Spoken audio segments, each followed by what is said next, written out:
sikit apa tuan guru kita ni dia campur kitab dia ni asas, naik pertengahan, naik agak tinggi sikit, turun balik. Itu dia sesuai untuk semua level. Bismillahirrahmanirrahim. Alhamdulillahirabbil alamin. Wassalatu wassalamu ala asyrafil anbiya'i wal mursalin wa ala alihi wa ashabihi ajma'in. Allahumma 'allimna ma jahilna wanfa'na bima 'allamtana waj'alna minal mukhlisin. Sallallahu ala sayyidina Muhammad wa ala alihi wa baraka wasallam. Alhamdulillahirabbil alamin. Amma ba'd. Qala al-musannif rahimahullahu ta'ala. Ini satu kaedah. Satu kaedah. Ini satu formula, bolehlah kita jadikan kaedah. Tiap-tiap dikatakan la yajuzu. Kita nak faham kaedah la yajuz. Kalau dalam bahasa Arab la yajuz, dalam bahasa Jawi kita panggil tiada harus. Nak faham kaedah tiada harus ni apa makna dia tu? Tiap-tiap dikatakan la yajuzu, artinya erti la yajuz tiada harus pada perkara akad atau ibadah atau pada perkara ibadah. Tak harus. Jadi la yajuz ni tak harus. Cuma kita nak tahu tak harus tu makna haram ke ataupun makna tak sah. Itu kita nak faham. Bukan nak faham terjemah, nak faham makna. Jadi terjemahan la yajuz ini tidak harus. Jadi tak harus ni orang kita panggil tak boleh. Jadi tak boleh ni tak boleh tak sah ataupun tak boleh haram. Macam kita hari ni lah. Jadi penggunaan istilah hukum hari ni semakin hilang. Orang kita kata tak boleh tu jangan duk jangan duk makan berdiri, tak boleh. Jangan duk kecim berdiri, tak boleh. Maksud tak boleh tu penggunaan orang kita tu merujuk pada tak boleh macam mana? Tak boleh makruh ataupun tak boleh itu haram. Itu dari sudut penggunaan kita. Tapi di sini bukan nak bincang dari sudut tak boleh haram atau tak boleh makruh. Tapi kita nak cerita di sini tak boleh itu adakah tak boleh haram, adakah tak boleh tak sah. Tu. Artinya terjemahan daripada la yajuz tiada harus. Tiada harus tu pada perkara akad. Kalau nisbah dalam akad, nisbah perkara akad atau nisbah perkara ibadat, maka makna tiada harus tu tiada sah. Apabila kita kata tiada harus, maksud dia tiada sah. Dan perkara akad dan ibadat. Apa dia akad? Akad jual beli, akad sewa, akad pajak gadai, akad hutan. Kalau dia panggil, kalau tak sah akad, ataupun dia panggil tak harus akad, maksud apa? Maksud tak sah akad.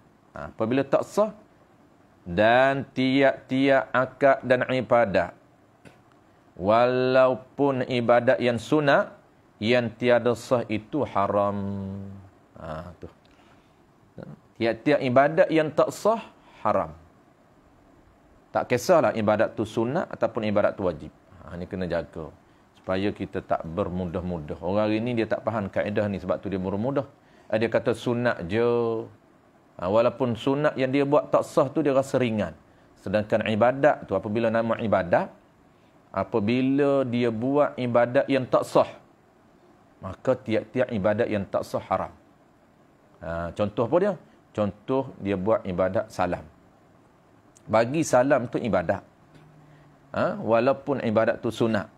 Sekiranya dia bagi salam tak sah, maka haram. Kenapa? Kerana tiap-tiap ibadat sama ada sunat ataupun wajib yang tak sah itu haram. Jadi bagi salam yang tak nama salam, maka tak sah.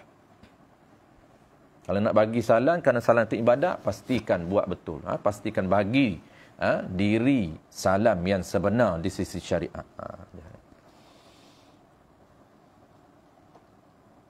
Jadi inilah tugas ataupun peranan para ulama. Dia nak jaga syariat ataupun nak jaga hukum daripada orang melanggar secara terbuka ataupun daripada pupus, maka dia akan jaga, dia akan beramal walaupun sunat. Tuan Guru Cik ni sangat tegas. Walaupun ibadat tu sunat. Kalau benar haruh, dia tak buat. Benar sunat, buat betul. Dia perbetulkan ibadat walaupun sunat. Bab tu bab salam, dia sangat tegas. Bab salam dia tegas, bab bersalam pun dia tegas. Kalau bersalam yang sunat, dia buat. Kalau bersalam yang tak sunat, maka dia tak buat. Dan la yajuz pada perkara yang lain.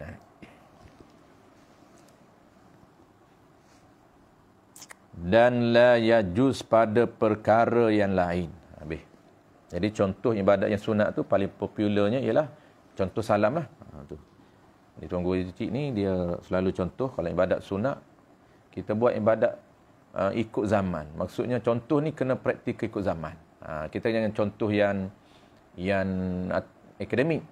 Contoh akademik tak kena atas kepala batang kepala dia. Contoh ikut semasa.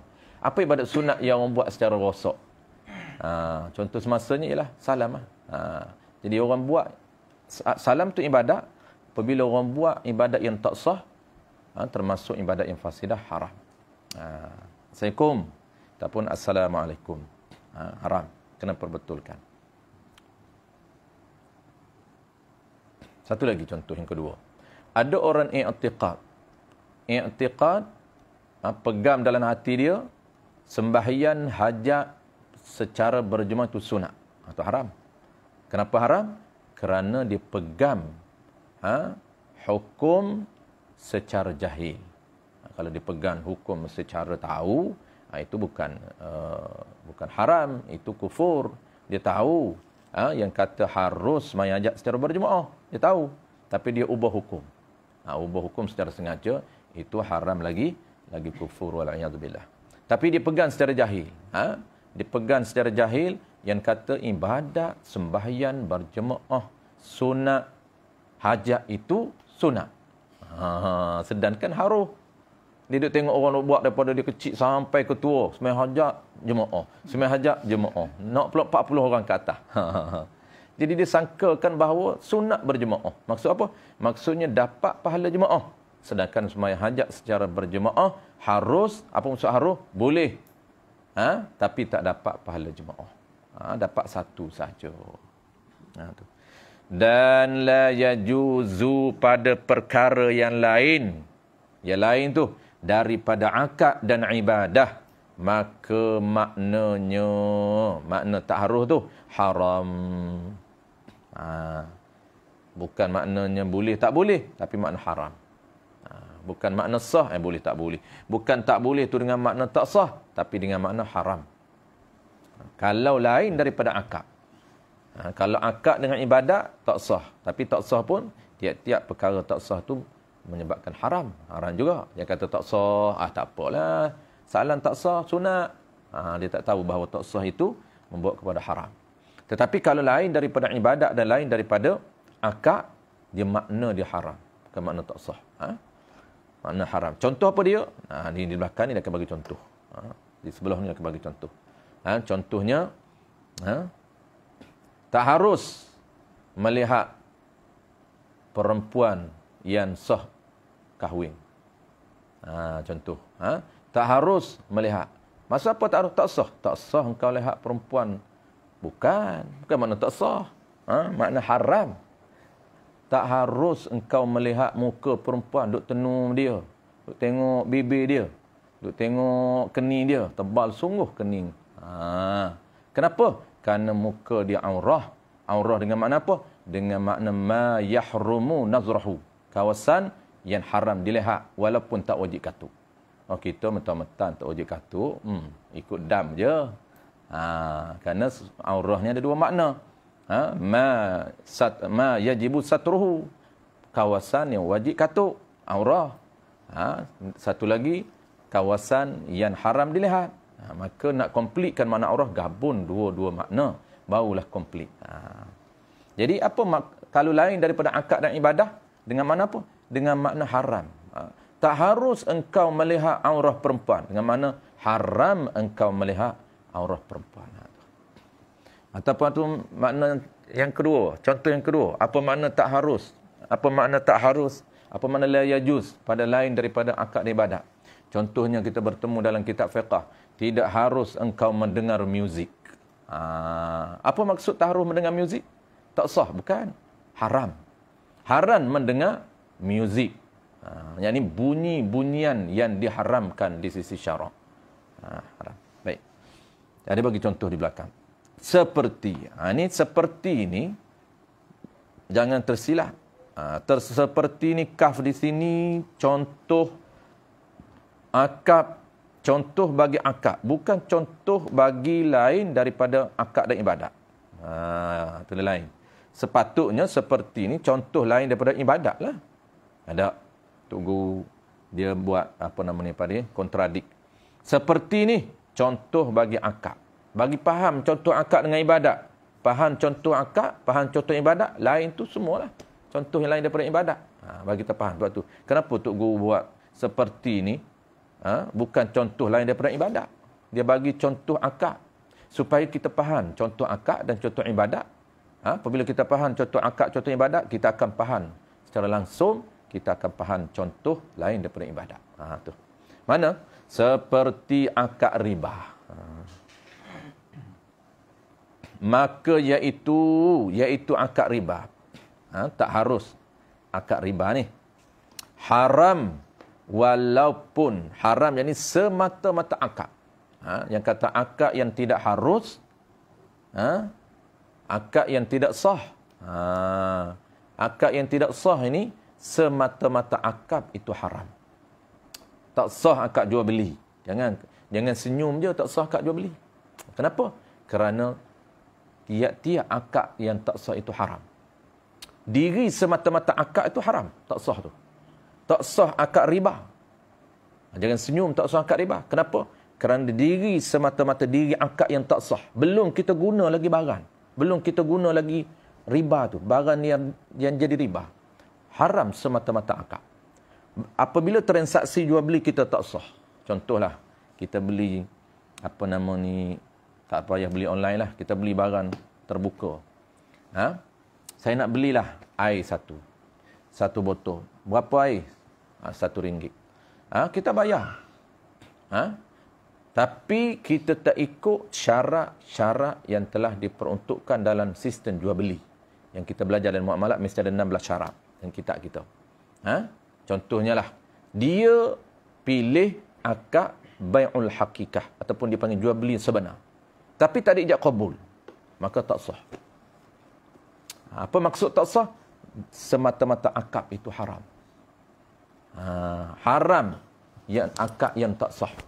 Akad riba. Tak makan lagi riba. Belum guna lagi riba. Tapi diri akad itu semata-mata akad itu dah haram. Dah ada catatan haram. Yang kedua dia makan benda yang haram. Itu baru dia kira orang panggil implikasi daripada akad.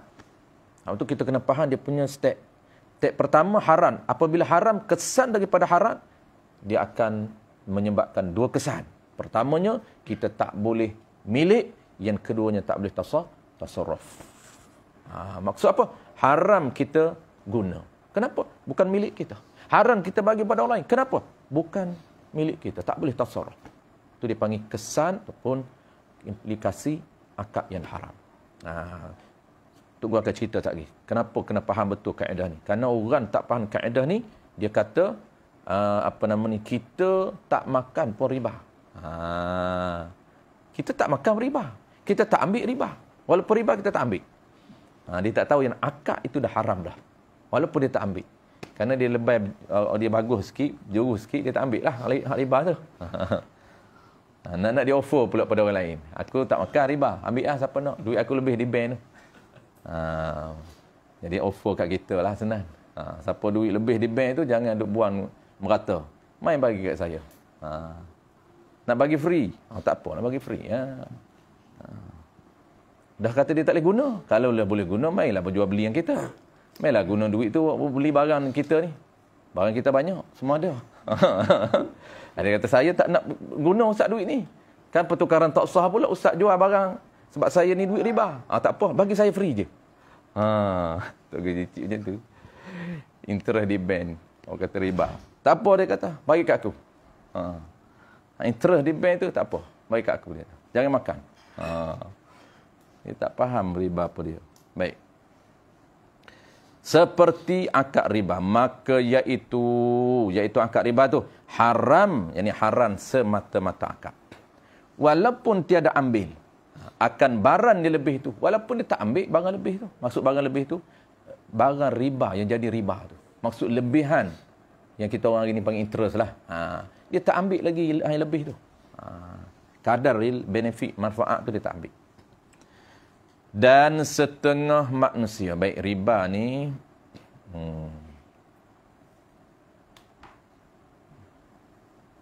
tu guru tak cerita sini.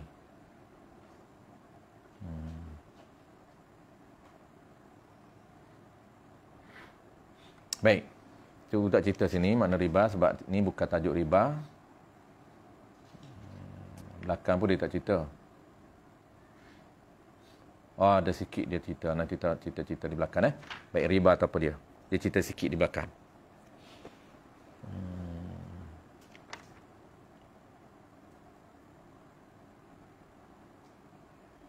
Dia cerita di belakang apa dia manfaat riba. Baik, dan setengah, nanti kita akan beri di belakang.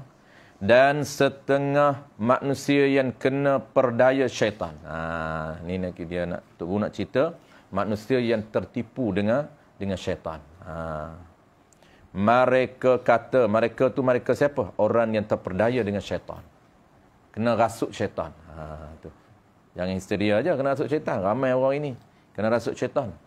Sama ada wajah dia tu sama ada dalam pelbagai bentuk wajah. Ada wajah yang bertopengkan wajah agama, tapi dia syaitan. Tu Tok Guru kata bahayanya syaitan ni apabila dia berupa wajah ulama. Tu syaitan paling bahaya. Bahaya. Syaitan yang paling digeruni. Bukan digeruni oleh masyarakat. Yang paling kita takut ialah syaitan dia menyamar, dia menyerupai orang alim. Ini bahaya. Sebab apa? Sebab dia nak memperdaya orang. Dia nak memperdaya, sedangkan dia itu ialah syaitan. Tanya Tok Guru, syaitan tu apa dia? Syaitan itu di kalangan manusia. Siapa dia? Dia belajar dengan syaitan. Dia anak murid kepada syaitan. Kenapa? Dia tak ada guru. Siapa guru dia? Syaitan lah. Maka dia murid kepada syaitan. Maka dia mengajak orang. Dia menyerupai guru. Itu bahaya. Bukan hari ni. Ni Tok Guru Jecik dia berpuluh tahun dulu. Dia dah tegaskan. Dia tekan sangat. Bahayanya syaitan. Bukan syaitan yang tak nampak ni. Bukan syaitan yang duduk rangsang kita secara dalaman. Tapi bahaya lagi ialah syaitan di luar. Yang akan menipu. Ni syaitan di luar ni. Jangan tanya mereka tu. Mereka kata. Orang yang terperdaya dengan syaitan. Makna orang di sini ni. Orang ni, orang apa dia? Orang yang tertipu dengan pujukan ataupun idea syaitan.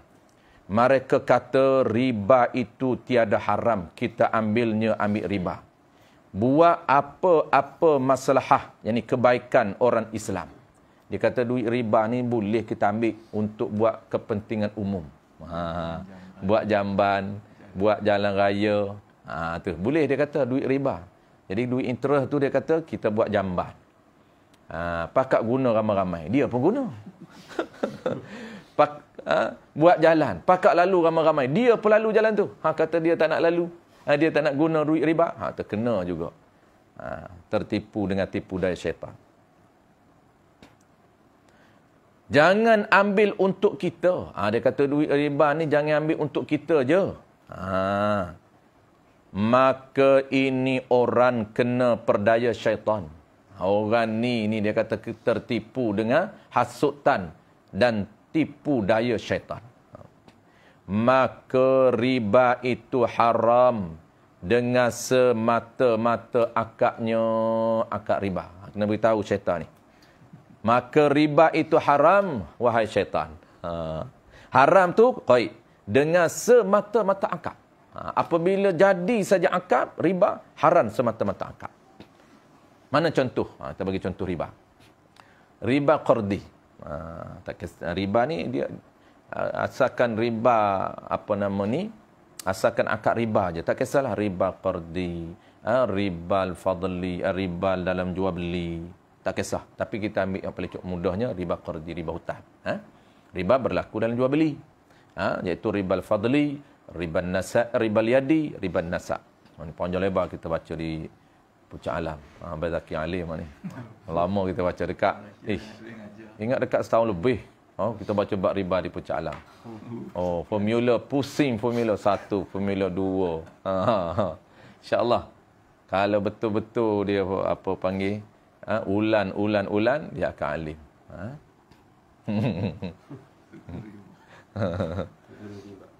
Tok Guru riba. Jadi Tok Guru riba. Ini macam-macam ini dakwah Tok Guru lah. Masya-Allah. Dakwah Tok Guru. Macam-macam muncul hari ni muncul. Orang hak tak mengaji, mengajar secara terbuka. Orang mengaji tapi tak boleh. Dia mengaji, kita tahu dia mengaji tapi tak boleh. Tak capai level untuk boleh buka pondok, dia buka pondok.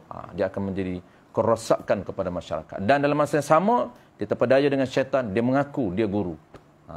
Dia mengaku dia tok guru. Dah tok dah walaupun budak ni.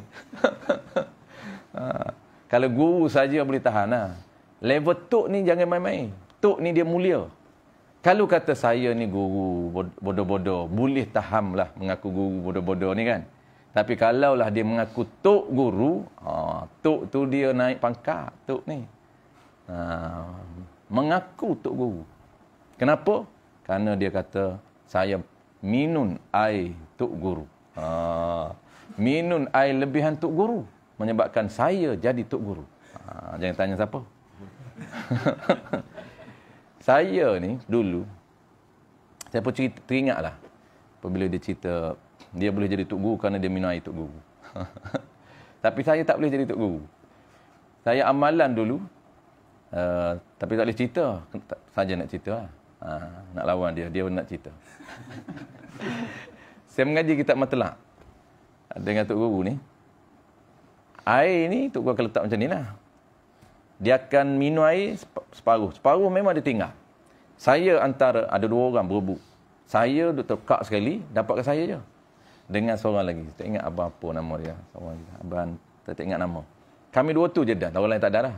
Mbak air sikit kan. Abang tu, lepas tu saya bedah habis. Tapi banyak tahun lah saya ingat. Mengaji 5 tahun, 6 tahun lah kitab Matlaq nak habis kan. Tapi tak boleh jadi tok guru. Tu saya pun teringat terus apabila dia kata dakwah. Saya yang boleh jadi tok guru ni, antara saya minum air tok guru. Macam-macam muncul ni. Patutlah dulu tok guru Haji Cik dia sangat marah orang buka pondok yang tak boleh. Bahaya rupanya. Dia marah ni orang yang tak mengaji mengajar. Ini dia kata syaitan. Orang yang mengaji tapi tak boleh, tapi dia buka pondok. Ini sangat bahaya pada masyarakat. Sebab apa? Sebab masyarakat akan meletakkan taraf orang buka pondok ni sebagai tok guru. Habis. Sebab tu orang buat tawaduk, dia tak nak buka pondok. Walaupun ilmu dia sakan. Banyak contoh dulu. Tuan Guru Haji Cik dia balik duduk di kampung. Dia pernah buka pondok di Petani. Kan? Di Saiburi, Petani. Di karan kita, kita baca kitab Munakahat tu. Luqtatul apa? Sughra. Luqtatul Sughra tu ketika dia belajar. Bukan ketika dia buka pondok. Ketika dia belajar di pondok Saiburi. Dia dah mengarang kitab. Kehebatan Tuan Guru Haji Cik. Masa tu dia jadi kepala telaah. Menjadi kepala telaah pun dah karang kitab. Itu hebat dia. Dan sebelum dia balik Malaysia, dia buka pondok. Dia buka pondok. Tutup pondok, dia balik. Dia balik Malaysia, orang tanya, Tok Guru, kenapa tak buka pondok? Dia kata, aku tak padan nak buka pondok. Dia tahu orang alim ramai. Masya Allah, tengok. Dia tak nak buka pondok. Sebab tu orang pergi mengaji di rumah dia. Tapi kalau orang yang buka pondok, walaupun dia tawaduk, buka pondok dia tahu tak boleh, memang dia marah. Dia akan marah. Sebab dia kata bahaya. Bahaya apa?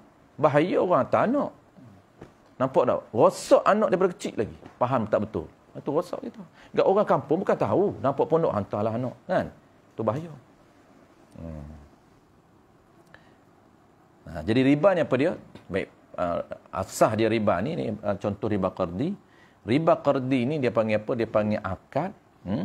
Dia panggil kullu qardin jarra naf'an lil muqridi ghaira nahwin rahnin walakin indana la yahrumu indana walakin la yahrumu indana illa idza syurita fi aqdi. Ini ada di dalam kitab I'anatul Talibin. Dia kata akad, tiap-tiap akad qardin. Akad apa? Akad hutang.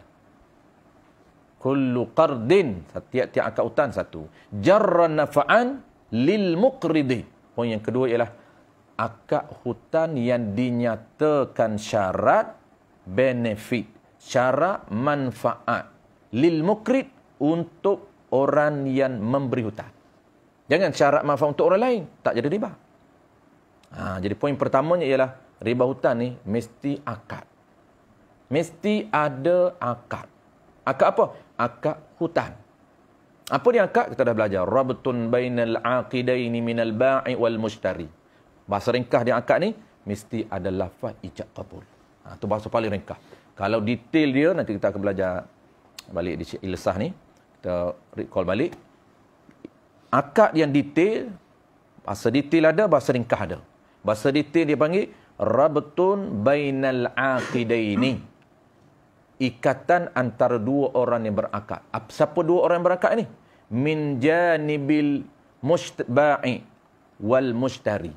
Daripada pihak orang yang ijab, iaitu penjual, dan pihak orang yang qabul daripada pembeli.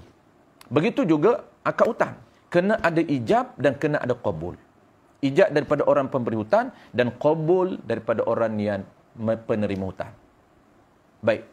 Akad hutang itu jarra nafa'an lil muqridi, yang dinyatakan manfaat dalam manfaat, dan manfaat itu kembali kepada orang yang memberi hutang.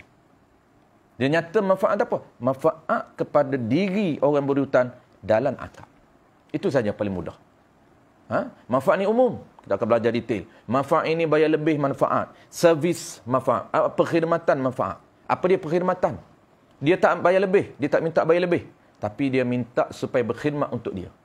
Aku bayar, syarat. Aku beri hutang kepada kamu 10K dengan syarat kamu bayar 10K dan tu dia nyata manfaat. Apa dia? Kamu tolong hantar aku ke pasar. Tetap jadi riba.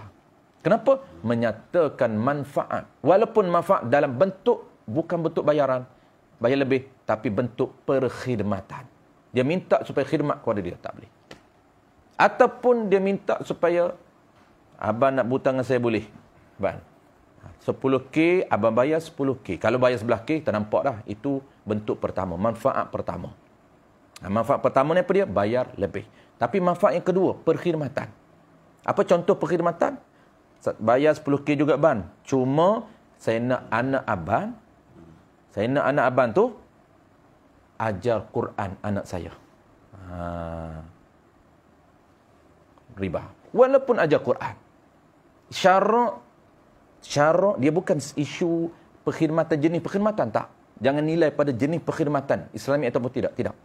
Syarak dia panggil apa tahu? Dia panggil induk. Haramnya kerana syarak tidak membenarkan akad tabarruk, akad kebajikan, akad bantu orang, kita nyatakan diambil benefit. Tak boleh. Walaupun benefit itu dalam rupa bentuk Islami. Dia tutup rapat-rapat. Sebab apa? Sebab akad hutang dalam Islam dipanggil akad kebajikan.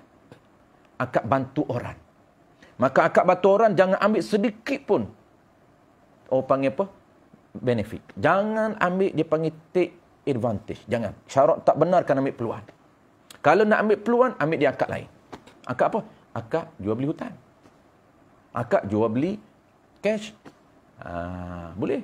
Ambil lah banyak manfaat pun. Boleh. Syekh tanya, kalau syarat itu diletakkan oleh si penerima hutang macam mana Ustaz? Si penerima. Maksudnya? Syarat itu diletakkan oleh orang yang nak menerima hutang. Abang bagi hutang lah kat saya. Saya bayarlah lebih. Abang tak setuju. Tak apa, tak jadi riba. Tak setuju. Kalau abang setuju, abang setuju. Abang setuju tu mana abang redha dalam syarat itu bayar lebih. Sama juga. Jangan aja, jangan. Ustaz nak bayar apa? Ustaz nak hutang ke? Berapa? 10K. Tak apalah ban. Alah, saya lah. Tahu-tahulah. Takkan saya nak berhutang saja dengan abang. Saya bayarlah lebih. Abang senyap tak cakap apa. Ada riba? Tak riba. Kerana ijab kabul. Tak jadi ijab. Kenapa? Kerana saya dah ijab tapi abang tak kabul. Abang tak kata tak kata ya. Tak jadi riba.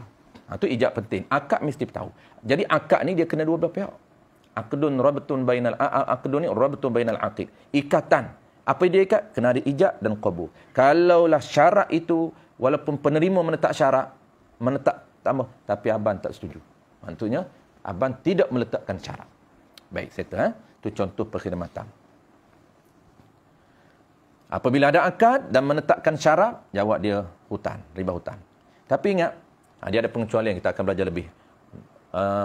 Dia panggil ghaira nahwin rahnin. Dia ada pengecualian. Selain daripada benefit ataupun manfaat dalam isu gadaian. Ghaira nahwin rahnin, selain daripada umpama gadaian. Mana gadaian dan umpamanya. Umpama gadaian apa dia? Penjamin. Maksudnya kita nak berhutang dia letak syarat. Boleh kena buat main barang gadai. Itu tak termasuk riba. Boleh ustaz nak 10K. Bayar 10K tapi ustaz letak barang gadai. Apa dia? Saya nak motor sebiji ataupun kereta sebiji. Boleh. Mana tak dijadi tak riba. Sebab itu pengecualian.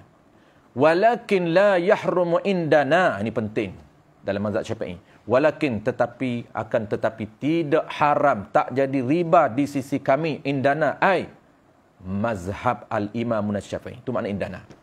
Tidak haram di sisi kami illa idza syurita fi aqdih, melainkan yang haram di sisi kami jadi ribanya illa idza syurita fi aqdih, melainkan kena ada syarat dalam akad. Kalau syarat di luar akad tak jadi riba. Dia day dulu. Ban 10K ban. Boleh ustaz, pampahana 12K ya, bayar. Bila tu? Di luar. Tak akad lagi. Di luar. Kemudian setengah jam lagi ataupun esok saya baru pergi ambil, ataupun esok baru bank in. Ketika bank in tu ada akad ataupun tidak. Ketika saya pergi rumah abang, ustaz, ni 10K. Saya hutangkan dekat ustaz 10K selama 10 bulan. Dan bayar 10K. Dalam akad bayar 10K, dia tak syarat. Tapi di luar tu, dia dah bincang dah. Tu tak jadi riba. Cuma, dia makruh lah. Di luar akad. Dia di luar akad makruh.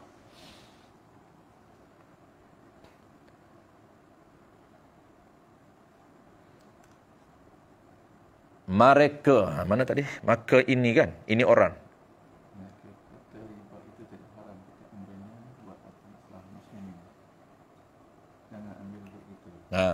Maka sambung. Maka ini orang kena perdaya syaitan. Sambung. Maka riba itu haram dengan semata-mata akadnya akad riba.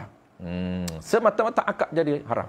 Apabila dia kata, saya beri hutang kepada engkau 10K dan engkau bayar 11K. Semata-mata akad itu haram dan juru tulisnya haram.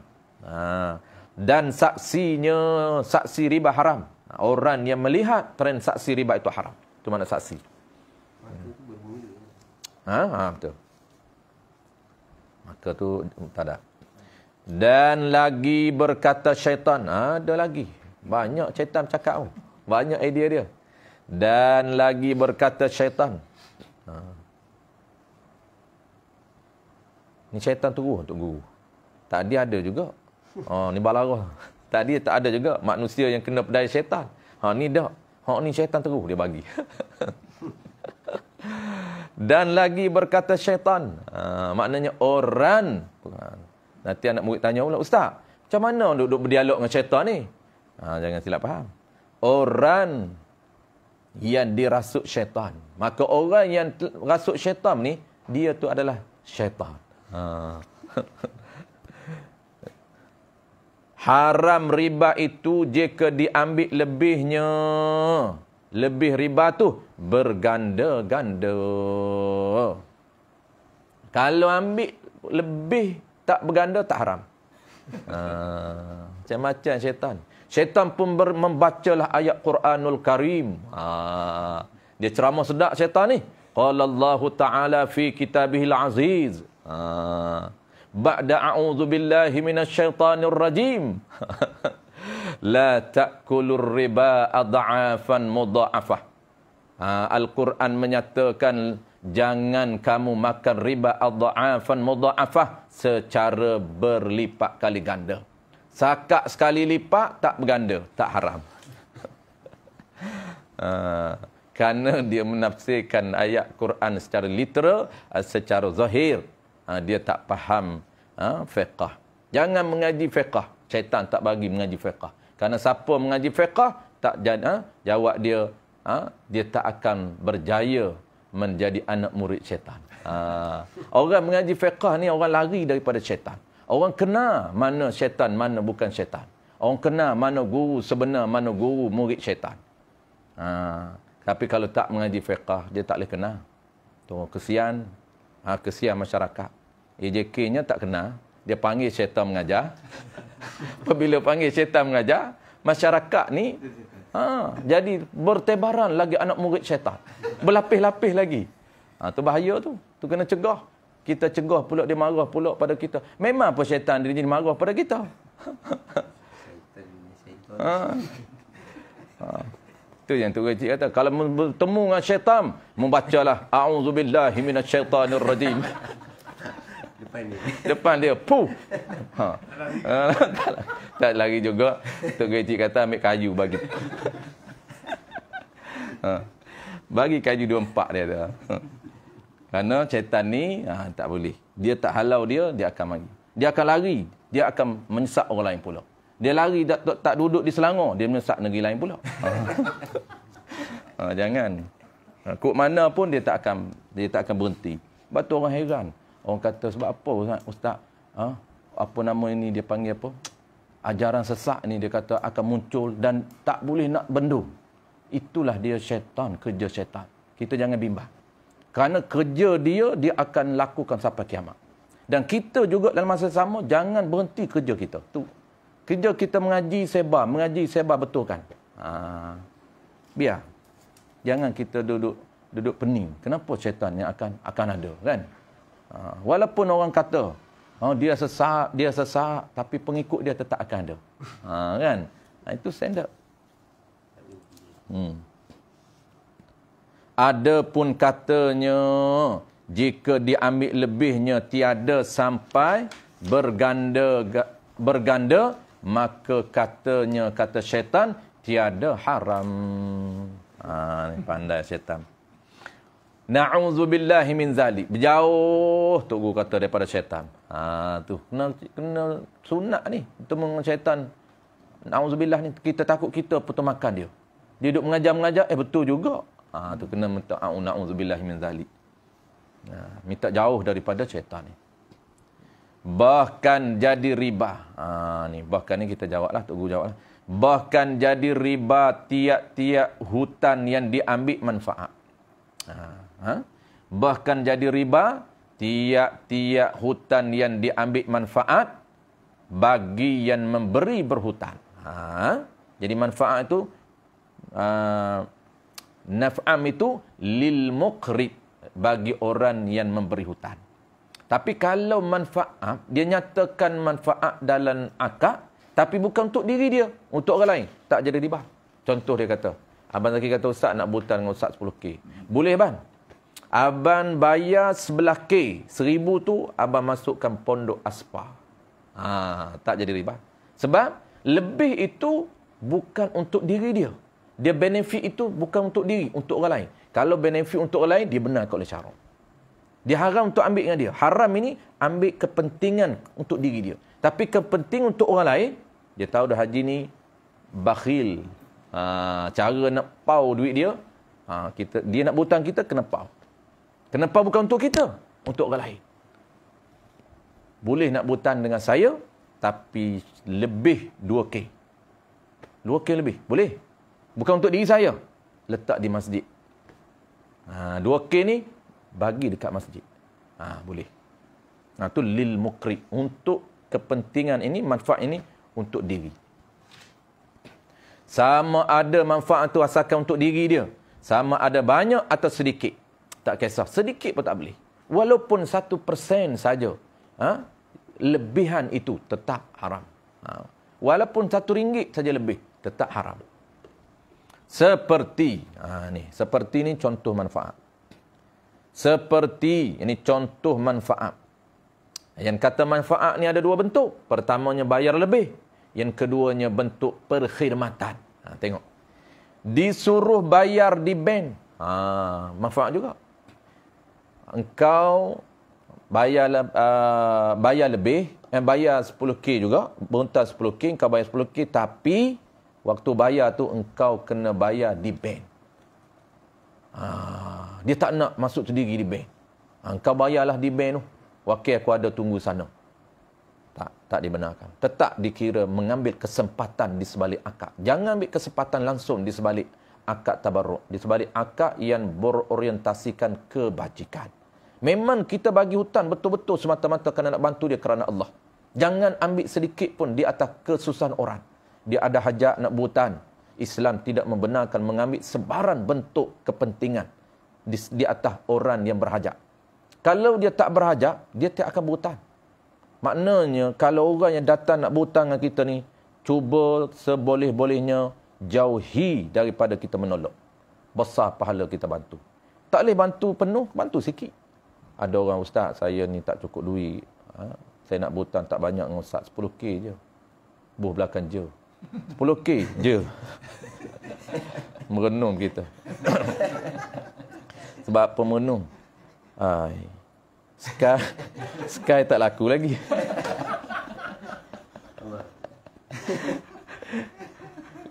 Dia tengok barang tak laku. Dia ingat kita dia kaya. Kata 10K tak mampu, Ban. Tapi insya-Allah sikit bolehlah. Tak apalah. Sekurang-kurang kita jangan menghampakan orang.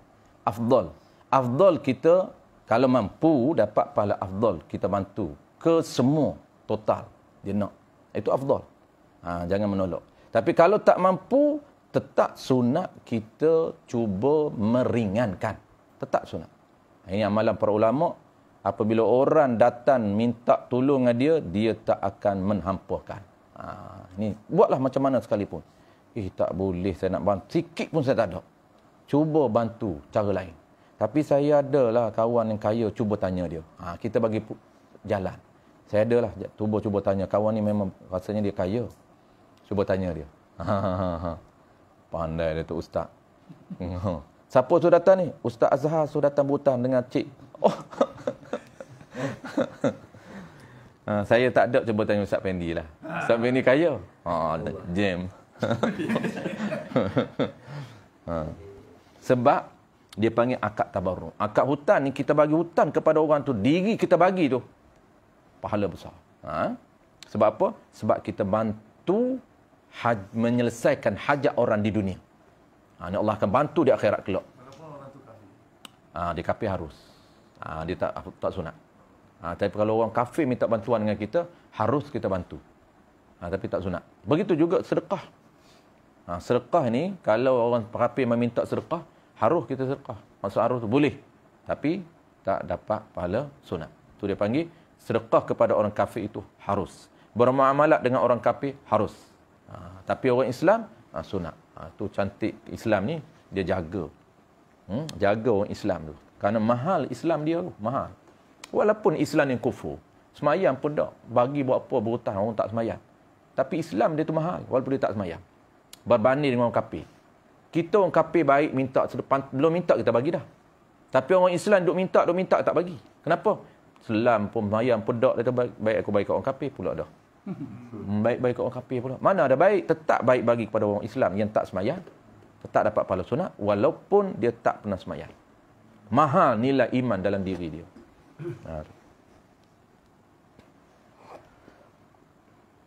seperti disuruh bayar di bank. Kerana, kenapa dia suruh bayar di bank tu? Kerana, ni dipanggil manfaat ni. Kerana takut perampas. Kerana takut perampas. Atau lainnya, lain daripada perampas. Sebab tu dia suruh bayar di bank. Nak bawa rumah dia, tak boleh simpan duit rumah dia. Tetapi istidrak jadi riba. Istidrak jangan lebih sangatlah riba tu. Semua jadi riba pula. Pantai lebih riba. Pantai lebih riba. Semua riba. Minta lebih je riba. Pinjam motor, buh minyak, riba. Parking kereta lambat bayar, riba. Apa lagi? Pinjam buku di perpustakaan, lambat bayar, riba. Semua dia bedah riba. Mentang-mentang dia baca kitab, riba, semua dia bedah. Tetapi tiada jadi riba melainkan tu dia panggil istisna jadi riba. Melainkan yang jadi riba itu apabila disyarat dalam akad. Syarat di luar akad tak jadi riba. Apatah lagi tak ada syarat. Tak ada akad. Main hulu je kan. Tak jadi riba. Dan lagi kaedah la yajuz itu. Baik, kita teruskan. Qala al-musannif rahimahullahu ta'ala. Dan lagi kaedah. Ini kaedah selain daripada akad dan ibadat. Dan lagi kaedah la yajuz itu dikatakan pada perbuatan yang bukan ibadat dan bukan akad, maknanya haram. Apa dia haram tu? Badan. Berdosa. Tok Guru bawa lagi, aku tak erti sangat. Haram buat juga. Berdosa haram tu. Buat juga. Berdosa apanya? Neraka. Debuh pula. Kata berdosa pun dia buat juga. Haram dia buat. Berdosa buat. Neraka tu. Bunyi neraka lain ni lah. Kalau buat juga biarlah dia nak masuk neraka. Bunyi neraka pun senyum. Haram. Buat dak. Berdosa tu. Buat dak. Neraka. Senyum juga. Senyum juga tu tanda dia tu. Sujulah ke neraka tu. Tak ada. Habis level dah tu. Ni cara. Kalau orang tanya kenapa dia mari berdosa pula. Berdosa tu mana badal kepada haram. Badal ni maknanya nak tafsir kata haram tu apa dia. Kalaulah kata haram tu tak nak guna haram pun boleh. Maknanya berdosa. Seperti ni contoh yang bukan ibadat dengan akad. Tadi seperti tapi contoh akad. Ni contoh bukan akad dan bukan ibadat. Mana dia? Dikata, siapa pula kata ni? Dikata oleh syarak. Seolah-olah syarak kata. Dikata, yakni dikata oleh syarak. Makul qaulnya mana? Mana perkataan syarak? Tiada harus, ini haram ni. Tiada harus dibunyikan muzik dan serunai, dan tiada harus dibunyikan serunai. Dan tiada harus, ini haram, mendengar bunyi-bunyian muzik, mendengar bunyi-bunyian serunai. Tiada harus dibunyikan muzik. Maksudnya, tiada harus bunyi-bunyian tu. Ada pun muzik tak haram lah diri dia tu. Bukan haram muzik. Kalau haram muzik, haram diri muzik tu. Apa? Haram gitar tu. Bukan gitar yang haram. Kalau letak situ di gitar, tak ada apa pun. Jangan main je. Jadi letak bunyi tu. Cuma dia ada isu. Kalau simpan, letak atas almari, letak di rumah, sayam lagi. Zaman Pok Yaya dulu. Zaman lagi, saya nak buat ni lagi ni. Dulu kumpulan rock. Dulu rockers. Dah hijrah. Ngaji kitab. Kemudian, sayan. Kenapa? Kerana tengok kepada apa nama ini gitar tu hilang gian nak main. Tengok pun tak apa Ustaz. Saya tengok tu saya dah hilang dah gian nak main gitar. Saya tengok tu dia panggil kenangan mengusik jiwa. Rindu zaman dulu. Menyimpan tu makruh. Sebab apa? Sebab membawa kepada haram. Menyimpan tu setengah ulama kata bukan makruh, haram. Simpan tu haram. Ada setengah ulama kata makruh. Kenapa jadi makruh? Kerana simpan itu bila-bila masa boleh membawa kepada guna. Dia tengok tu, naik syekh, dia geram tu, main sepukul, pop. Satu lagu pun tak apa dah. Lepas tu letak balik.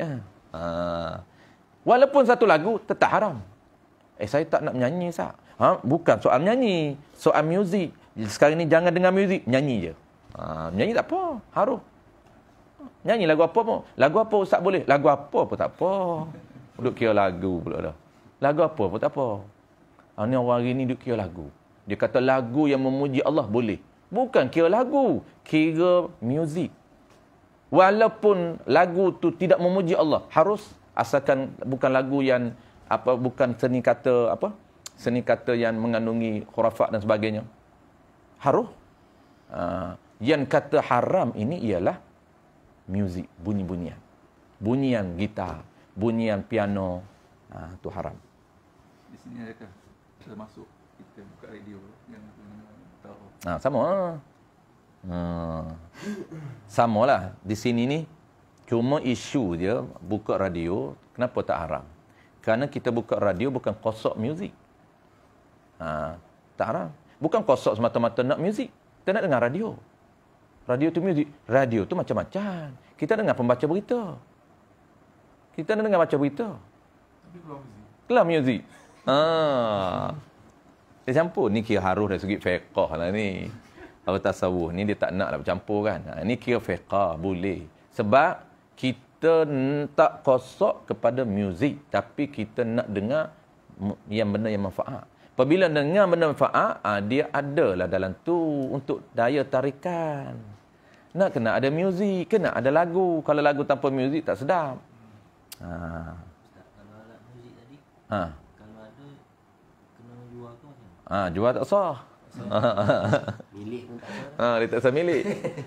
Kalau ada kena pecahkan. Jual pun tak sah. Nak jual pun tak sah. Tak sah jual seronai, tak sah jual hebah. Tak sah jual panggil apa? Tak sah jual gitar. Nak bagi juga boleh lah. Bagi je lah. Bagi hebah kepada siapa-siapa.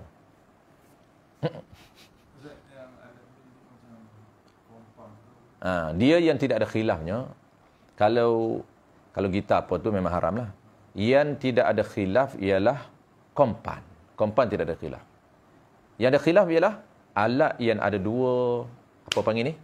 Kompan kan dua, kompan kan satu ketuk kan? Dua. Yang ada dua muka. Apabila ada dua muka, ada khilaf. Tapi kalau satu muka tidak ada khilaf. Maksud satu muka, kompan kan satu.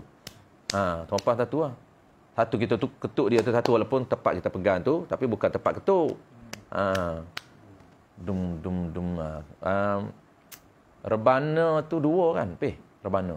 Dua. Saya dulu minat silat ni kan ada dua. Gendang silat. Saya dulu belajar silat di kampung. Kena pakai gendam, sedap. Gendam siapa sunat? Dia kena ikut tarian dia, silat ni. Ataupun tomoy. Tomoy tak marah. Kena ikut gendam. Ikut rentak. Kita tak. Dung. Dia kena dak dung tu, kita pun dung. Tarian dia pun kena ikut. Jadi yang jadi khilafnya, tapi okeylah juga ada khilaf kan. Tapi orang yang zuhud, dia apabila khilaf dia tak nak lah. Kompan tidak ada khilaf, yang tu tak apa. Tu kalau kita nak panggil apa, nak betul-betul jaga, kompan je lah. Tapi kalau yang ada dua, rebana dan juga gendang silat, sebab dia ada dua tu, ada ulama kata boleh, ada ulama tak boleh. Tapi gitar memang out lah, gitar piano tu out lah.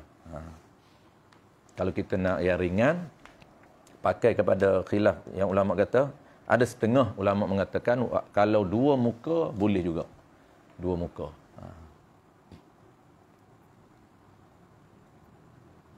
Baik. Maksud apa tiada harus? Tiada harus dibunyikan muzik. Bunyi-bunyian itu haram. Adapun alat, alat tak haram. Cuma nak simpan ajalah isu dia kan. Simpan. Simpan ni haram simpan. Kenapa? Kerana membawa kepada kita guna dia. Dia panggil membawa kepada isti'mal. Ada ulama kata makruh. Tapi kita ambil yang haram lah.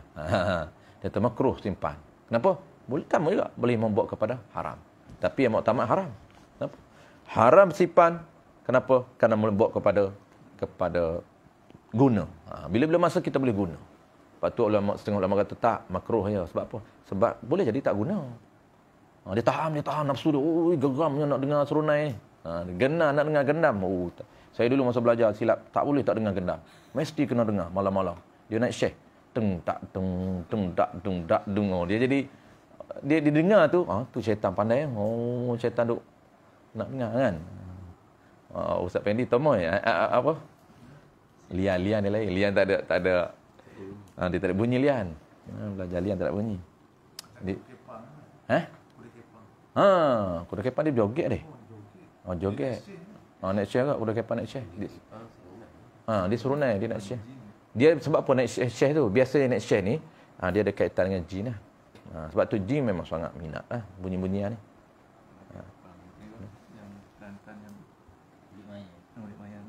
Mayang dia ulik. Ulik mayang. Dia teri. Jin tu. Teri. Jin. Bacaan dia pun bacaan di belah Kelantan dulu kan. Dia baca mantra dia tu mantra yang banyak jin. Kalau nak bomo kan. Bukan tomoy, bomo. Mana nak hilang, nak rawat penyakit kan.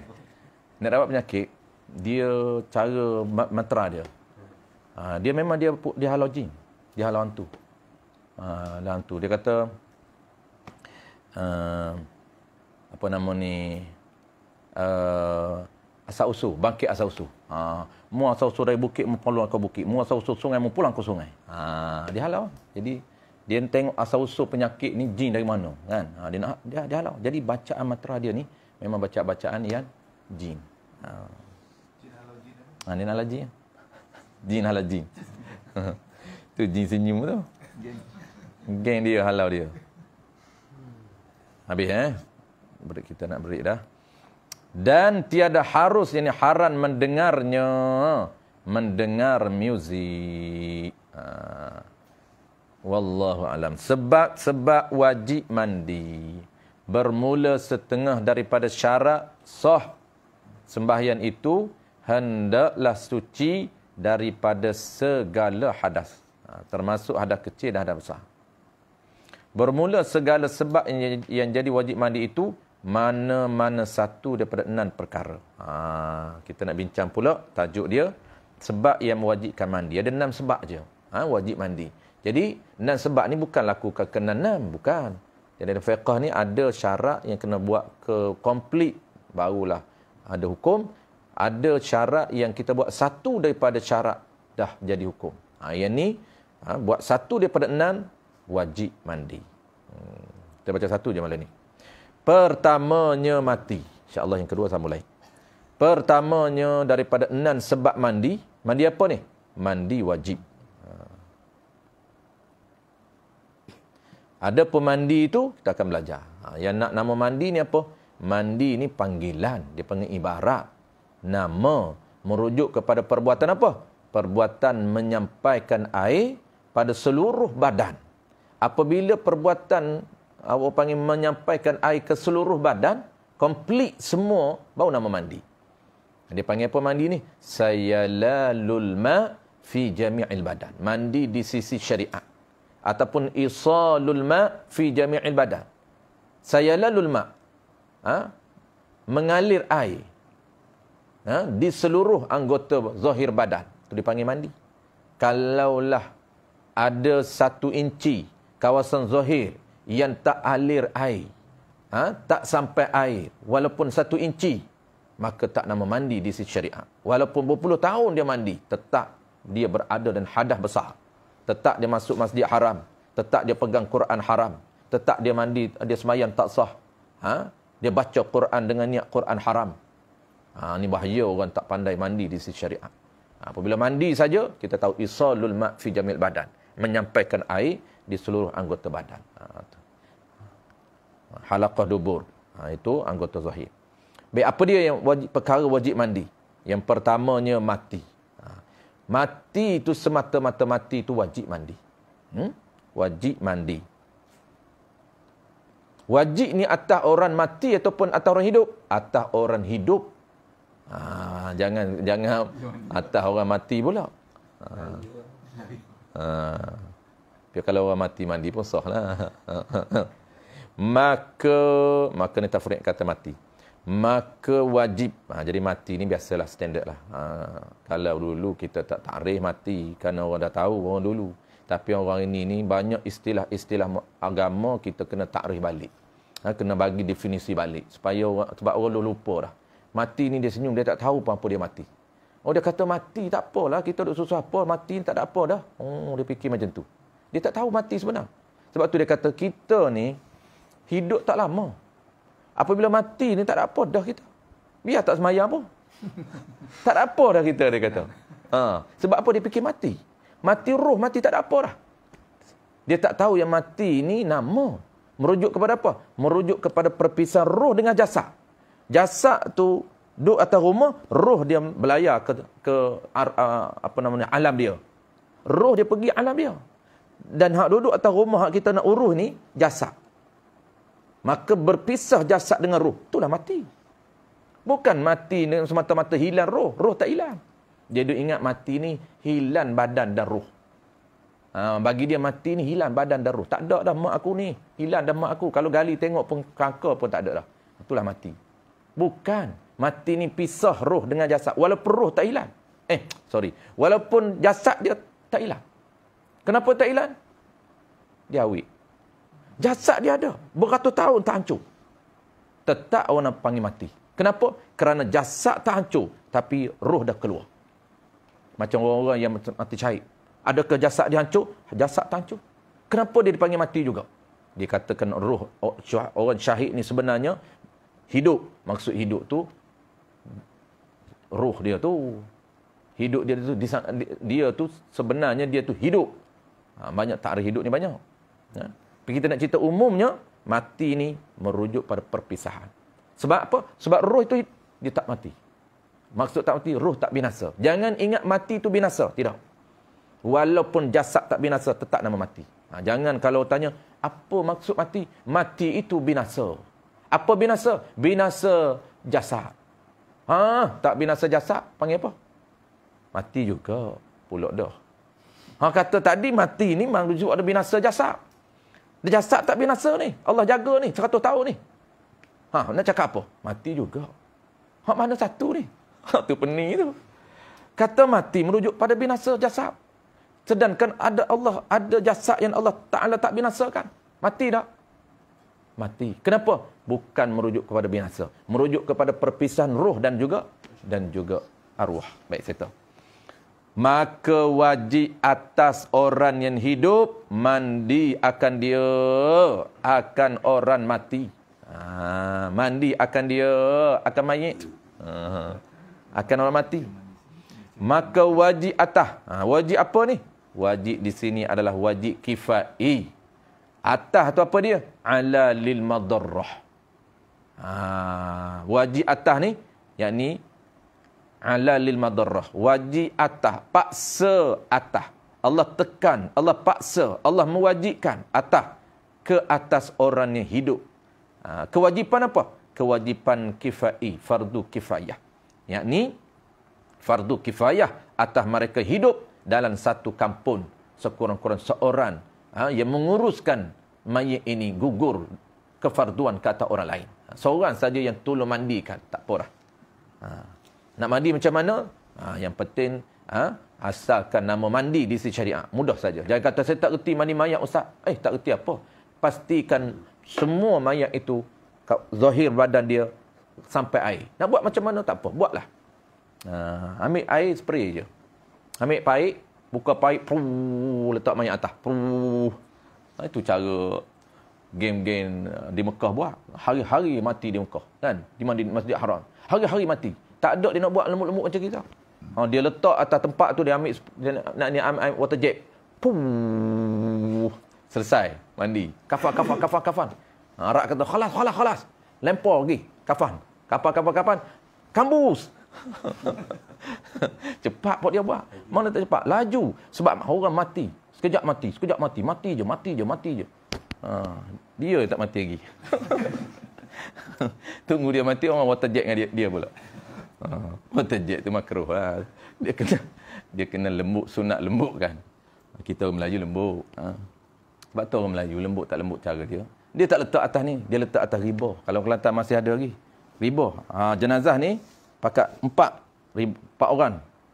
Letak atas ni. Lepas tu anak ni orang dulu, anak saya target anak saya laki mesti ada 4 orang. Ikhtiar bagi boleh 4. Tak boleh 4 nak macam mana? Kahwin lain. Pergi 4. Dia nak bagi, di atas saya mati, anak saya yang akan urus. Tak cukup lagi.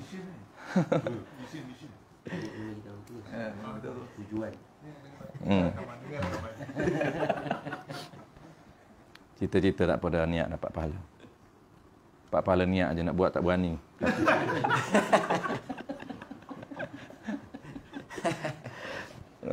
Kata abang, berterus terang lah Ustaz. Sebab Ustaz dah cakap macam ni pula. Aduh. Dia paksa menantu lah sebab. Okey, tetapi ni dia panggil istidrak apa? Wajib atas orang hidup. Tetapi sungguh pun kata wajib atas orang hidup, jika mayit itu mandi sendirinya, sendiri mayit, jawab dia nascaya memada, sah.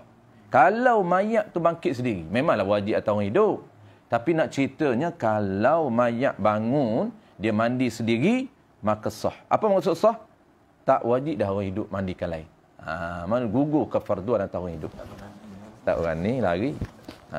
Seperti berlaku kepada Syekh Ahmad Badawi. Kan? Syekh Ahmad Badawi ni, Allah Ta'ala menzahirkan karamah dia.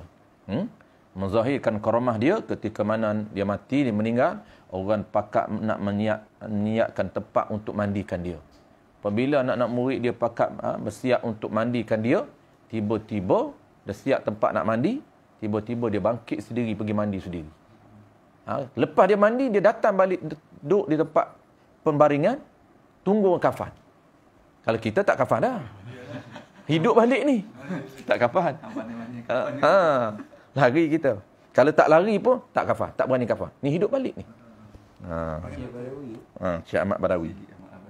Syekh Ahmad Badawi Mekah. Mesir ke Mekah? Mesir. Ni dia ada Allah Ta'ala zahirkan karamah dia. Dan satu, dia nak cerita ni, Tuan Guru nak cerita ciri orang yang sah memandikan mayat. Dia cerita dalam bentuk contoh. Okey. Kenapa mayat sah mandikan mayat? Kerana syarat sah mandi, kita kena faham. Syarat sah mandi mayit bukan mukallaf, tapi jenis mukallaf. Asalkan dia itu berada dalam kategori mukallaf, walaupun dia dah tak mukallaf dah, tetap sah. Contoh, kanak-kanak. Dia belum mukallaf, tapi dia akan mukallaf. Ya, mukallaf. Sah kanak-kanak mandikan bapak dia ataupun mandikan orang. Kanak-kanak ni dia cekap, dia mandi cantik semua. Dia jadi tajhiz. Dia panggil, dia menjadi orang yang mengelola mayit. Sah. Kenapa? Kerana syarat mandikan jenazah bukan syarat mukallaf, tapi jenis mukallaf. Contoh yang kedua, mayat. Mayat mukallaf ke tidak? Tak. Tapi dia jenis mukallaf. Kerana dulunya boleh dia mati, dia mukallaf. Okay. Lagi contoh. Dan memada mandi mayat itu oleh... Tok Guru nak cerita. Dia cerita dah. Dan memada mandi, yakni sah.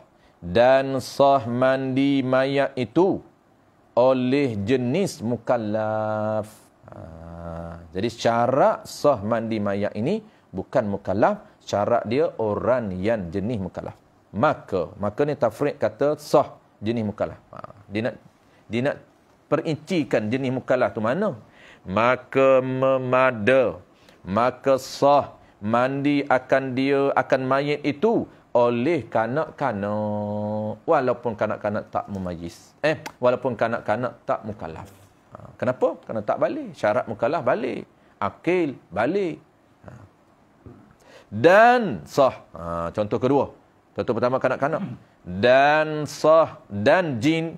Dan ni atau pada kata kanak-kanak. Maknanya kalau nak takdirnya, dan memada mandi akan dia oleh jin. Siapa jin tu? Oleh hantu raya, oleh pelesik. Lah, apa lagi nama jin belaan kita? Hantu raya. Sunda Bolong. Biasa lah. Pocon. Biasa. Toyol. Hantu pocon. Toyol. Hantu bungkus. Pontianak. Oh, tulis sini sebarang hantu lah. Apa? Tulislah sebarang hantu belaan kita. Senang. Senang. Banyak sangat. Namanya, kalau orang dulu di kampung saya, orang paling popular, Plesit, hantu raya. Nama dia Plesit. Di Kelantan ni dia pelik sikit nama. Di Kelantan Petani sama nama dia. Plesit Putaranggas. Plesit Putaranggas, hantu raya. Dia orang perempuan lain, nama lain. Maksudnya hantu belaan perempuan, nama lain. Hantu belaan lelaki, nama lain. Kalau sana. Walaupun hantu raya. Hantu raya ni, Tapi dia boleh orang perempuan. ada. Kalau orang perempuan bela, dia bela hantu raya. Contoh lah. Kalau orang lelaki bela, dia bela Plesit. Wal Putaranggas. Dia akan, biasanya kalau orang bela dia ni, kita pergi depan rumah dia, dia akan berupa lah. Dia akan berupa rimau, dia berupa tidur tepi jalan atau tidur depan rumah dia. Dia tidur, kita tengok binatang. Biasanya Plesit ni, ataupun Putaranggas ni, dia akan menyerupai binatang. Bela jin. Kalau hantu raya, dia tak berupa binatang. Dia berupa orang. Hantu raya ni, perempuan. Dia perempuan dia lah. Perempuan duduk menyapu. Dia lain dengan khadam. Jangan bertukar. Tok Guru juga sama juga. Tok Guru tu orang fitnah pada Tok Guru. Tok Guru ni apabila dia cuti, dia tak ada rumah dia. Dia tak ada rumah dia, dia keluar. Tak tahulah keluar 2-3 hari. Orang pergilah. Lalu tengok dia duduk menyapu, duduk menyakur. Bukan dia. Orang kata Tok Guru tak ada sebenarnya tu. Jin dia. Dia belah hantu. Jadi fitnah pada Tok Guru belah hantu. Tu bukan, tu khadam nama dia. Jadi ulama khadam ni sini, ada ulama kata khadam ini bukan hantu, bukan jin, tapi khadam daripada malaikah. Khadam ini daripada malaikah. Khadam apa? Bukan khadam jin. Jin pun nama khadam juga. Itu khadam jin. Ni bukan khadam ayat. Apabila kita amal ayat, terutama ayat kursi, kita pagar ayat kursi, pagar rumah kita dengan ayat kursi, maka malaikah. Ini dipanggil khadam ayat ni. Ya khuddam hadhil ayatis syarifah an tahfazu amwali wa baiti wa sayyarati wa skaiti. Faham skaiti? Ni sky. Sebut dengar. Fikir juga sekali pula keluar. Jadi ya khuddam hadhil ayatis syarifah. Wahai khuddam ni penjaga ayat yang mulia ini. Tahfazu amwali, mu tolong jaga, tapi jangan beritahu Wahabi, marah Wahabi ni. Mu tolong jaga hartaku. Wasayyarati, kalau nak khususkan, rumah aku. Kalau Tuan Guru Cik dalam kitab dia guna ayat antahfazu amwali wabustani, mana kebun, pakai kebun. Amwali wasayyarati wabaiti, ataupun dia panggil wadari walbustani. Habis. Kita tolong khadam ni jaga rumah kita, jaga kebun kita. Bihaqqi, habislah di belakang tu. Tak boleh baca panjang-panjang. Dia Wahabi marah pula. Dia kata, kenapa ni syirik? Suruh khadam yang jaga, bukan Allah jaga. Itu. Apabila dia tak ada, maka kalau niat kita tak cantik, maka dia akan menyerupai orang. Biasanya khadam ini dia menyerupai tuan dia. Bukan tuan tu, maksudnya menyerupai orang yang baca tu. Sebab ni ulama kata khadam ayat adalah malaikat. Ada khadam daripada jin. Khadam daripada jin ni begini. Cerita dia, panjang cerita dia. Tok Guru, saya nak minta mengaji. Dan saya minta untuk khidmat dengan Tok Guru. Dia kata, Tok Guru tanya, khidmat apa? Saya nak angkat air Tok Guru, boleh? Air dari mana? Daripada telaga, nak bawa ke Tok Guru, boleh? Tok Guru kata, boleh. Tapi sebarang syarat aku tak mau ikut. Boleh nak khidmat untuk aku, jangan letak sebarang syarat. Dia jin ni Tok Guru kena, jin ni kadang-kadang dia letak syarat. Boleh, saya nak khidmat Tok Guru. Syaratnya Tok Guru hari Isnin tu Tok Guru puasa pandai syarat dia tu. Bagus syarat. Memang aku puasa dah. Yalah puasa lagi kami ni. Nampak tak? Tok Guru dia tahu awal. Sebaran syarat tidak diterima. Nak khidmat. Maka jin berkhidmat untuk Tok Guru itu bukan dipanggil khadam. Maksudnya bukan khadam belaan dia, bukan. Itu khadam umum. Sebab dia nak berkhidmat, dia panggil khadam. Sukarela. Itu kena faham betul supaya tidak menjadi fitnah kepada Tok Guru. Tok Guru, siapa yang bantu Tok Guru cepat motong getah menoreh? Menoreh getah ni, angkut getah tu, cepat. Rupanya khadam dia. Tok Guru belajin, bukan belajin. Dia nak khidmat. Tok Guru tak halan. Tu kena faham betul-betul. Lah ni tak ada lah. Jangan buat pelik-pelik ni. Dia mengaku Tok Guru, sehari mengaku pula saya ada khidmat dengan saya ramai jin jangan main-main dengan saya. Mampus sehari. Pelik-pelik hari ni mengaku. Tapi kalau jin ni nak khidmat tu hebatlah tu Tok Guru tu. Bukan senang Tok Guru. Jin ni bukan senang dia nak mengaji. Kalau jin mengaji tu hebatlah. Dan kita ni Tok Guru ni dia karamah dia ni dia tak boleh nak cerita. Jangan buat pelik-pelik. Jangan cerita benda pelik-pelik. Dia panggil apa? Karamatun auratun. Karamah ni benda aurah. Jangan duk cerita pelik-pelik. Dan aurah itu apa dia? Aurah itu yajibu satruhu. Wajib katuk aurah. Jangan cerita. Karamah ini aurah. Jangan duk cerita karamah kita pada orang. Jangan cerita. Kalau lah cerita benda pelik-pelik tu tanda bukan Tok Guru lah tu. Ini garu je tu. Ada saya satu kes ni cerita. Lambat pun tak apalah. Kawan saya malam saya mengaji tu saya tak bukan berlaku pada saya lah, berlaku pada kawan saya. Mengaji kitab Matlaq dengan Tunggu. Mengaji kitab Matlaq ni sampai pukul 12, standard lah mengaji sampai pukul 12 malam. Pukul 12 berhenti, kita pun jangan bimbang. Berhenti pukul 12. Sebab Tok Guru pukul 1 tu dia ada slot lain. Tapi kita tak tahulah slot dia. Dia memang dia tak tidur malam. Lepas kita minum air semua sebelum pukul 12 memang kita balik sebelum pukul 12. Kita dah tahu dah. Tok Guru anak-anak murid dah orang panggil apa? Dalam minda dah tahu dah walaupun tak ada hi kan. Balik tu kawan saya ni dia tertinggal kitab. Dia tertinggal kitab Matlaq.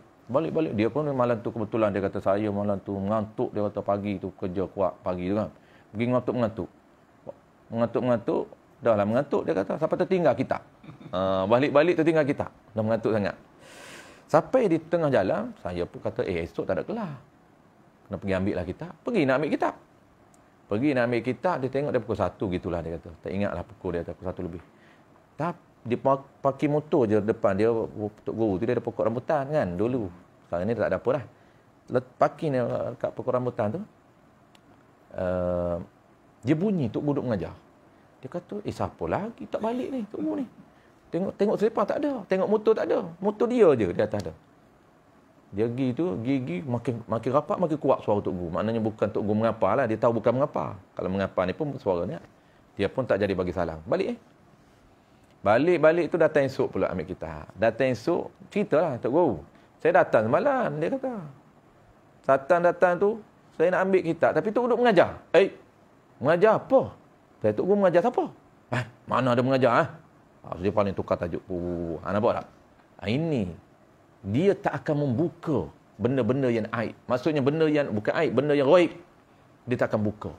Sebab tu kita ni kena berpandukan kepada Tok Guru. Kena ikut perjalanan Tok Guru. Kalau berlaku karamah pada diri kita, jangan cerita. Ini kita cerita Tok Guru, tak apa. Kita cerita orang lain. Jangan cerita karamah diri kita. Tu bahaya. Cerita karamah diri. Bahaya. Cerita diri, saya boleh berjalan atas air. Tak betul dia tu. Maknanya kita orang boleh faham bahawa Tok Guru Haji ni dia selalu cerita. Dia selalu cerita jim. Tapi maksud dia cerita jim je. Dia tak cerita jim mengaji dengan dia. Dia tak cerita. Cuma ada satu dia terlepas cakap. Jim minta mengaji dengan dia bagi syarat. Saya tak ingat, saya cuba ingat takut silap Tok Guru marah. Bukan dia cerita. Dia cerita ke saya tak ingat berlaku dia sebab dia anak murid dia ni dia ramai anak murid dia pun macam tu kok perangai mengajar Omar kan. Tu jadi nak bertukar ni siapa satu ni Ustaz Ibrahim pun sama. Pondok Ustaz Ibrahim muda kan sama juga jin mengaji tu. Tak ingat tak apa 3 orang. Biarlah kita umumkan supaya takut silap Tok Guru, kita umumkan. Satu hari saya pernah cerita kan, satu hari mengaji, tapi saya pun tak ada. Dia berlaku zaman saya tak ada. Kalau saya ada pun lari juga saya pun. Kita kan duduk mengaji ramai-ramai kan. Angin datang, pop. Angin tutup pintu ni. Dia rumah dia lama tu pintu kayu. Pintu kayu dia buka. Apabila angin datang, dia tutup. Tak ada angin, tak ada apa. Tu satu. Dia bunyi tapak kaki keluar. Prup. Tok Guru buat dok. Tok Guru tahu dah. Cuma satu hari tu pula ada ular atas. Tu baru Tok Guru bunyi. Kita orang faham ular atas tu. Anak murid kata, Tok Guru ular. Tok Guru kata, aku habaq dah, dia kata. Nak mengaji boleh, jangan kacau. Baru kita tahu bahawa memang jin mengaji dengan dia. Nampak tak? Apa yang poin yang kita nak cerita? Jangan membuka cerita-cerita karamah ini kepada cara terbuka. Tapi kalau dia terauto, tu biasalah kan. Dia fana Tok Guru ni kan. Dia pun cerita-cerita tapi dia pun fana. Tak apalah. Begitu juga karamah ni. Ini juga karamah. Dan perempuan yang haid nifas dan yang junub dan kafir. Keempat-empat contoh ini semuanya termasuk ini mukallaf sah kita mandikan mayit, wallahu alam. Dan keduanya daripada 6 perkara wajib mandi sebab keluar mani, wallahu alam. Bismillahirrahmanirrahim. Alhamdulillahirabbil alamin. Wassalatu wassalamu ala asyrafil anbiya'i wal mursalin wa ala alihi wa ashabihi ajma'in. Allahumma faqihna fid din wa 'allimna at-ta'wil waj'alna minal ulama'il 'amilin waj'alna minal mukhlisin. Wa sallallahu ala sayyidina Muhammad wa ala alihi wa baraka wa sallam. Alhamdulillahirabbil alamin.